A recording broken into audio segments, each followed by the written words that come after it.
This is the last cover that I've reimagined so far. I have another one coming, but I'm actually working with an artist on that. So this is the last of ones that I've reimagined myself, drawing and Procreate and Photoshop. This is the third book I wrote. It's called Aria and the Bloodsuckers. I actually wrote this after I had met my husband, so this was the first book that he helped on the first drafts of edits with. I did this my sophomore and junior year of college.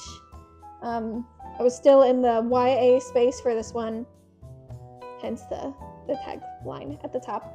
And this is my new version of the book cover, and I'll let you take a look.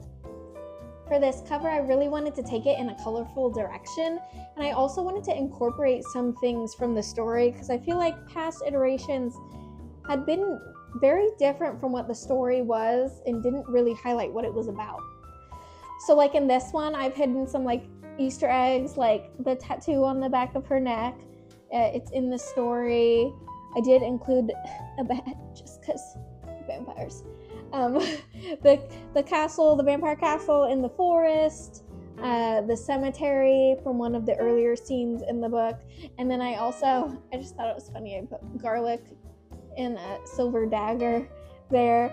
But this is our main character, Aria, and I did use the same font as the previous iteration of this book, but I added some different colors that had to do with colors from the palette that I used on this book.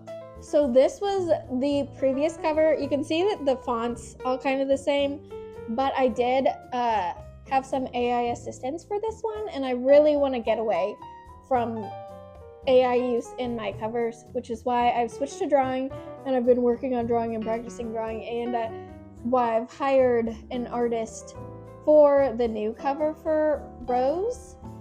But this one, it featured Aria, and then I put things on to highlight the vampireness. I just felt like it didn't really fit the story at all. But again, it was part of that switching my old books over to my new name and just kind of quick cover to get something out there. Now this is the original cover of this book. And I thought it was the best cover I'd ever done at the time. Which, I mean, I was still technically a teenager, so I mean, it could still be the best one I did at that time. I thought it was pretty funny. I tried to do something like this with the sunglasses and the vampire teeth again for the new cover, but my husband said no. So you can thank him if you hate this one. But that is the original cover, all done in Photoshop. And then back then, when I was drawing, I was using Photoshop to draw and just using the little mouse to color and stuff. And I do it a little bit differently now, but this is what I had the capacity for. And that's the full paperback cover. I did do where I did kind of a tree silhouette, so I could just make the entire back black. My husband was against it, but it's my book, so.